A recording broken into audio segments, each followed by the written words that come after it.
میں کھڑے ہیں، میں بات کر رہا ہوں 1974 کی 6 ستمبر کی شام کو راجہ بازار تعلیم القرآن میں شیخ الاسلام حضرت مولانا سید محمد یوسف بن نوری رحمۃ اللہ علیہ کی زیر صدارت ایک جلسہ عام تھا۔ جس طرح آج آپ دوست لاکھوں کی تعداد میں یہاں پر جمع ہیں، وہاں بھی اسی طرح خلق خدا جمع تھی۔ تب نواب زادہ نصر اللہ، آغا شورش کشمیری، مولانا عبید اللہ انور،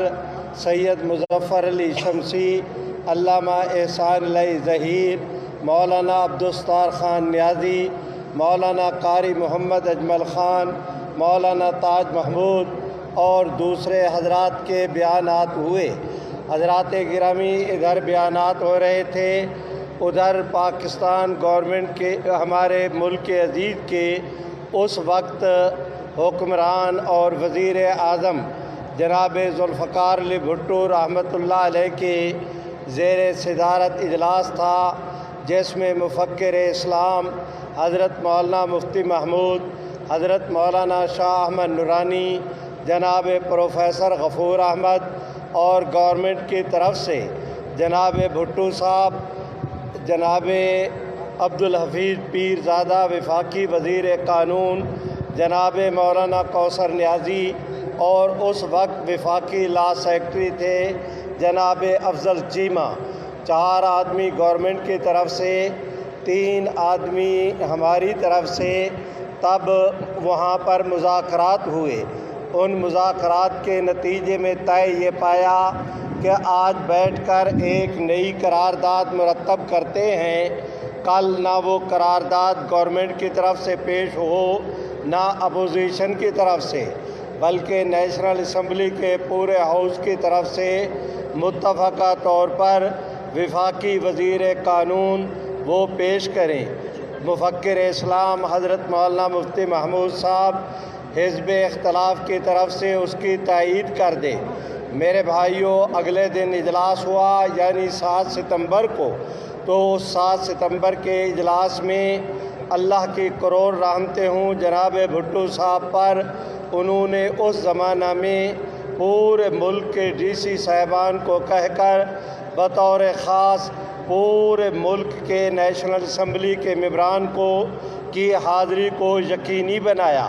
میرے بھائیوں، آپ حضرات یہاں پر تشریف فرما ہیں، ہمارے قائد محترم حضرت مولانا فضل الرحمان کی آمد پر آپ حضرات کے چہرے بھی خوشی سے تمتما اٹھے، لیکن میں دیکھتا ہوں کہ ان حالات اور واقعات میں جس وقت 7 ستمبر 1974 کو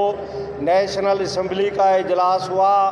تاریخ گواہ ہے کہ پوری اسمبلی میں ایک سیٹ بھی خالی نہیں تھی، ایک ممبر بھی غیر حاضر نہیں تھا۔ میرے بھائیوں، قائد ایوان بھی موجود تھے، قائد حزب اختلاف بھی۔ اجلاس شروع ہوا، جناب صاحبزادہ فاروق علی خان وہ اس وقت نیشنل اسمبلی کے سپیکر تھے، انہوں نے صدارت کی، قرآن مجید کی تلاوت ہوئی، ترجمہ ہوا، وفاقی وزیر قانون اٹھے، انہوں نے قرارداد پیش کی، پہلی، دوسری، تیسری خواندگی مکمل ہوئی۔ حضرت مفکر اسلام مولانا مفتی محمود رحمہ اللہ سے درخواست کی گئی کہ آپ اس کی تائید کر دیں۔ حضرت مفتی صاحب ایک رات، یعنی آج کی رات، وہ کام پہلے کرا چکے تھے۔ انہوں نے تقریر کیا کرنا تھی، کھڑے ہوئے 1 منٹ میں تائید کے 2 جملے کہے اور فارغ ہو گئے۔ اس کے بعد استصواب رائے کے لیے سپیکر نے اسمبلی کے ممبران سے کہا کہ آپ میں سے جو دوست اس اسمبلی کی قرارداد کے حق میں ہیں وہ ہاتھ کھڑے کریں۔ میرے بھائیوں، چشم فلک سے میرے رب کریم کی رحمت کے فرشتوں نے جھوم جھوم کر، جھانک جھانک کر اس منظر کو دیکھا کہ جب کہا گیا کہ اس قرارداد کی تائید میں جو ممبران ہیں وہ ہاتھ کھڑا کریں، تو پوری اسمبلی کے ممبران کی گردنیں مارے احترام کے جھک گئیں اور تائید کے لیے ہاتھ اٹھ گئے۔ میرے بھائیوں، میں گزارش کرتا ہوں وہ دن جائے، آج کا دن آئے، تقریباً 47 سال، اور اگر آپ قصر کو حذف کر دیں تو نصف صدی بیت گئی۔ آپ حضرات جانتے ہیں ضیاء صاحب کے بعد جنیجو صاحب آئے، جنیجو صاحب کے بعد پھر ضیاء صاحب آئے، ضیاء کے بعد محترمہ کے بعد جناب میاں صاحب، میاں صاحب کے بعد پھر محترمہ، پھر میاں صاحب، جناب پرویز مشرف بھی آئے، معین قریشی بھی آئے۔ تاریخ اپنے آپ کو دہراتی ہے، پرویز مشرف کے بعد پھر جناب زرداری بھی تشریف لائے، پھر اس کے بعد میاں صاحب بھی آئے، خاقان عباسی بھی آئے، آج کل بھی ایک صاحب ہیں، اور میں وضو کے ساتھ ہوں، میں نام لینا پسند نہیں کرتا۔ میں درخواست کرتا ہوں آپ دوستوں سے کہ پورے 47 سال، معافی چاہتا ہوں 3 سال حذف کر دیں تو اس پوری نصف صدی میں جتنی پاکستان کی قیادت کی میں نے بات کی، ان کے عہد اقتدار میں مشرق سے لے کر مغرب تک روئے زمین کا کوئی کافر ایسا ملک نہیں تھا جس کے سربراہ کے پاؤں پہ قادیانیوں نے اپنی ناک نہ رگڑی ہو، اپنی پیشانی نہ رگڑی ہو، ان کے تلووں کو نہ چاٹا ہو، ان کے بوٹوں کی پالش نہ کی ہو۔ قادیانیوں نے پورے 50 سال ان تمام کافر حکمرانوں سے یہ کہا کہ کسی نہ کسی طرح اس ختم نبوت کی ترمیم کو ختم کر دیا جائے یا اس میں تبدیلی کر کے اسے غیر مؤثر کر دیا جائے، ایسے طور پر تبدیلی ہو کہ صرف الفاظ باقی رہ جائیں، روح اور اس کی نکال دی جائے۔ میرے بھائیوں، میں درخواست کرتا ہوں، آپ سب دوستوں کو کریڈٹ جاتا ہے اور سب سے زیادہ مبارکباد کے مستحق ہیں ہمارے قائد محترم کہ اپنے والد گرامی کے بعد اس دور سے لے کر آج تک برابر میدان میں اپنے رفقا گرامی قدر کے ساتھ، اس میں دیوبندی، بریلوی، شیعہ، سنی کی کوئی تمیز نہیں، پوری دینی قوتوں کو ساتھ لے کر انہوں نے ختم نبوت کے عنوان پر ایسے طور پر پہرا دیا کہ میرے بھائیوں ذرا توجہ کریں، 50 سال، نصف صدی، پورے روئے زمین کے کفر کی پوری توانائی اور کوششوں کے باوجود قانون کو ختم کرنا تو درکنار، ان حضرات کی جد و جہد کے صدقے میں آج اللہ کا فضل ہے کہ اس قانون کی زیر اور زبر میں بھی وہ ترمیم نہیں کر سکے۔ میرے بھائیوں، میں درخواست کرتا ہوں اس موقع پر، یورپی یونین نے قرارداد کی، ہماری موجودہ گورنمنٹ نے تحفظ ناموس رسالت کے تمام تر ملزموں کو یکے بعد دیگرے بہانے بنا کر ان کو رہا کرنا شروع کیا۔ ہمیں ڈر پیدا ہو گیا کہ کہیں ان کے کہنے پر اگر انہوں نے تحفظ ناموس رسالت کے مجرموں کو چھوڑا، ان کے کہنے پر انہوں نے وقف املاک بورڈ کا جو بل منظور کیا، میرے بھائیوں انگریز کے زمانے میں مسلم لیگ نے، کانگریس نے، جمعیت علماء ہند نے انگریز گورنمنٹ سے یہ منایا تھا کہ مسلمانوں کے یہ پرسنل لا ہے، قرآن اور سنت کی روشنی میں باہر کی حکومت غیر مسلموں کو کوئی مداخلت کا حق نہیں۔ انگریز کے زمانے میں جو ہمیں رعایت حاصل تھی، اس موجودہ گورنمنٹ نے قرآن اور سنت کو پش کر کے اس بل کی روح نکال دی۔ خالصتاً وہ قرآن اور سنت کے خلاف قانون منظور کیا گیا۔ میرے بھائیوں، میں گزارش کرتا ہوں کہ پچھلے دنوں وہ جو ہے اپنا گھریلو تشدد سے متعلق ایک بل آیا، آسان لفظوں میں اس کے اندر دیگر شکوں کے علاوہ ایک بات یہ بھی ہے کہ آپ کی میری کوئی جوان بیٹی معاذ اللہ اگر اپنے کسی آشنا کو لے کر گھر آ جائے، باپ کو حق حاصل نہیں کہ اس سے پوچھے کہ تو نے یہ کیا کیا۔ اگر وہ یہ کہے گا تو 72 گھنٹے کے لیے بغیر پوچھے جیل کے اندر چلا جائے گا۔ ہمیں ڈر پیدا ہوا کہ کہیں گورنمنٹ نے ان تحفظ ناموس رسالت کے ملزموں کو رہا کیا، گورنمنٹ نے یہ وقف املاک کا بل منظور کیا، دینی مدارس کا راستہ بند کرنے کی، ان کا گلا گھونٹنے کی کوشش کی، اور ہمارے ملک کے دینی تشخص کو مجروح کرتے ہوئے میرے بھائیوں اس گورنمنٹ نے یہاں پر پاکستان کے تشخص کو ذبح کرنے کے لیے ہمارے مسلم فیملی سسٹم کو تباہ و برباد کرنے کے لیے جو قانون بنائے، ہمیں اندیشہ ہوا کہ کہیں ایسے نہ کریں کہ وہ باہر کی دنیا کہے کہ تمہیں امداد تب ملے گی جب پاکستان سے تم ختم نبوت کے قانون کو ختم کرو گے۔ تو ہمیں ڈر پیدا ہوا کہ کہیں حکمران اس کے لیے تیار نہ ہو جائے۔ سب سے پہلے اس فریاد اور درخواست کو لے کر میں اپنے قائد محترم کی خدمت میں ہم لوگ حاضر ہوئے، تمام تر دینی جماعتوں کے ساتھ تمام مسالک سے باہمی مشاورت کے بعد آج آپ حضرات کا یہ اجلاس رکھا تھا۔ مجھے خوشی ہے اس امرکی کے راولپنڈی کی ہماری تمام تر تاجر برادری نے دل و جان سے اس کام کو رحمت عالم کی عزت و ناموس کے تحفظ کے اس کام کو اپنے دین اور ایمان کا کام سمجھ کر انہوں نے آگے بڑھ کر اس کام کو اپنا کام سمجھا۔ آج آپ دوست لاکھوں کی تعداد میں موجود ہیں۔ میں اپنے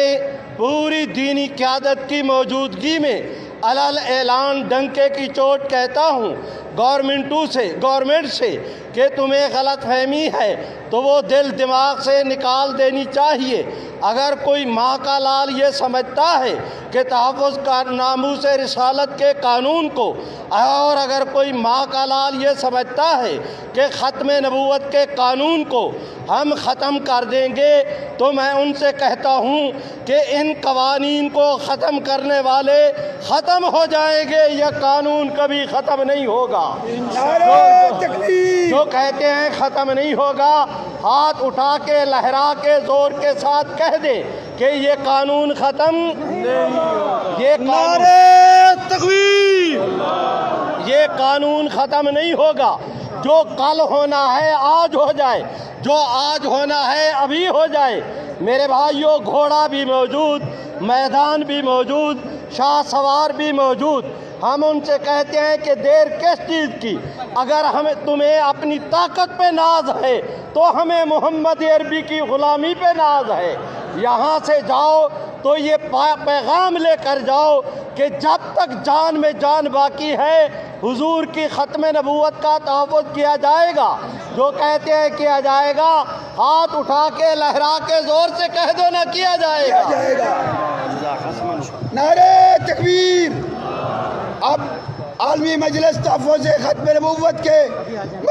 مرکزی رہنما حضرت مولانا قاضی احسان احمد صاحب، قائد ملت اسلامیہ، فرزند مفتی محمود کو دعوت خطاب دینے لگے ہیں۔ مولانا قاضی احسان احمد صاحب۔ حضرات محترم، ابھی آپ حضرات کے سامنے عالمی مجلس تحفظ ختم نبوت پاکستان کے مرکزی رہنما، شاہین ختم نبوت، استاد العلماء حضرت مولانا اللہ وسایہ صاحب دامت برکاتہم العالیہ خطاب فرما رہے تھے۔ ابھی انشاءاللہ ہم سب جس عظیم شخصیت کے خطاب کے منتظر ہیں، میں انہیں دعوت خطاب دینے سے پہلے آپ حضرات کی خدمت میں ایک اعلان کرنا چاہوں گا کہ انشاءاللہ الرحمن 10 اکتوبر کو مردان کے اندر عالمی مجلس تحفظ ختم نبوت کے زیر اہتمام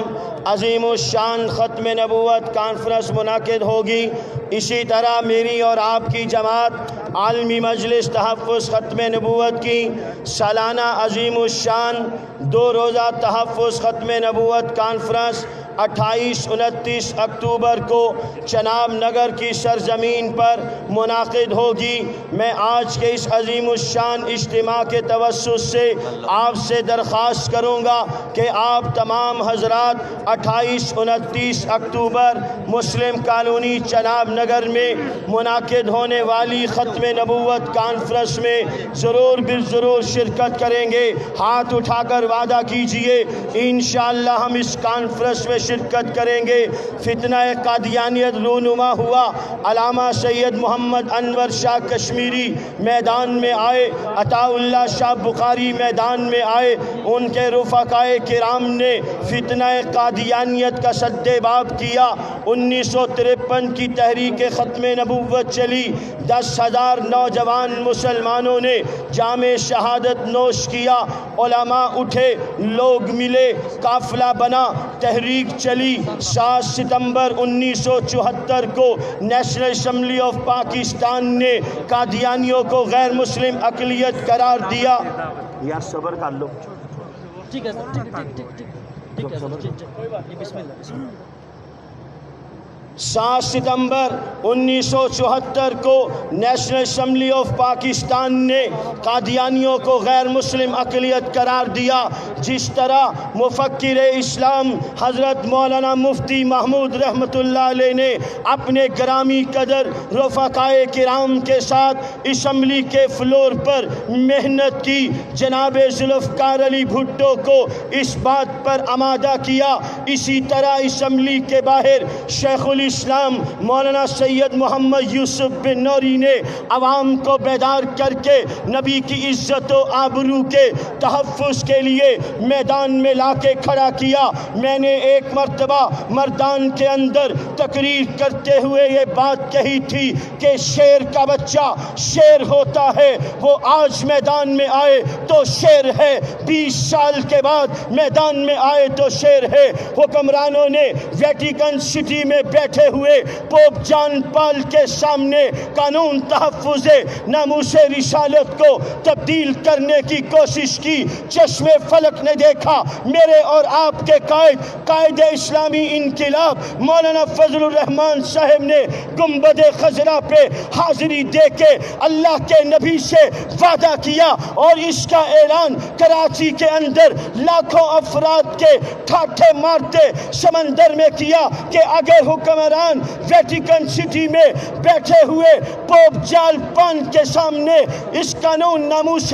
رسالت کو بدلنے کی بات کرتے ہیں تو پھر فضل الرحمان بھی نبی کے دربار پہ یہ وعدہ کر کے آیا ہے، جان دے دیں گے، نبی کی عزت و آبرو پر آنچ نہیں آنے دیں گے۔ نعرہ تکبیر۔ میں اسی عظیم شخصیت کو آج کے اس فقید المثال عظیم الشان اجتماع میں دل کی گہرائیوں سے خراج تحسین